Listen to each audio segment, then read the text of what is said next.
اللہ فرماتا ہے سب کچھ چھوڑ کر اندھا اعتبار کر لو مجھ پر، یقین کرو میں اپنے وعدوں کا بڑا سچا ہوں۔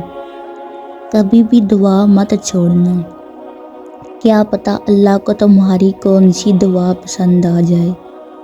سورہ یوسف مثال ہے، وہ آزماتا ہے اس چیز سے جو تمہیں بے حد پیاری ہوتی ہے، تاکہ اس چیز کے ملنے کی تڑپ تمہیں اللہ سے ملوا دے۔ گھبراؤ نہیں، پریشان نہ ہو، نا امید بھی نہ ہو، وہ تمہاری ہر صدا سن رہا ہے۔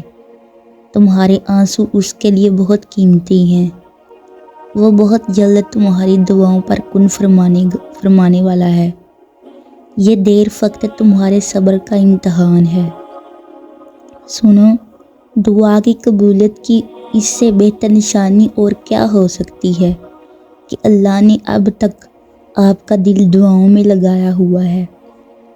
صبر کر لو، یہ سوچ کر کے جو ہو رہا ہے اس میں اللہ کی مصلحت اور تمہاری بہتری ہے۔ ابھی سے ہمت ہار گئے ہو، ابھی تو زندگی میں وہ مقام آنا ہے جب اللہ نے تمہیں تمہاری مانگی ہوئی ہر چیز سے نوازنا ہے۔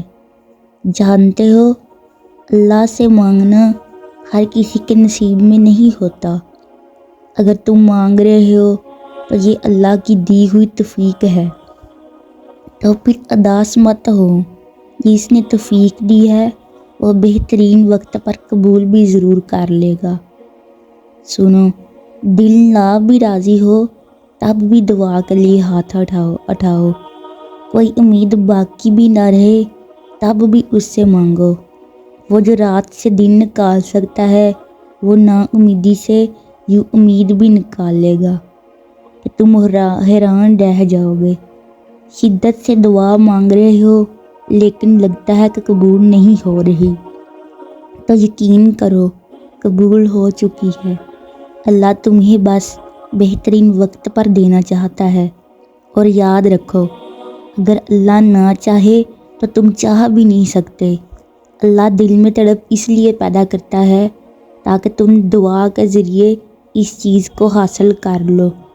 بس یقین رکھو، وہ ذات پاک تمہیں تمہاری من پسند چیز سے نواز دے گی انشاءاللہ۔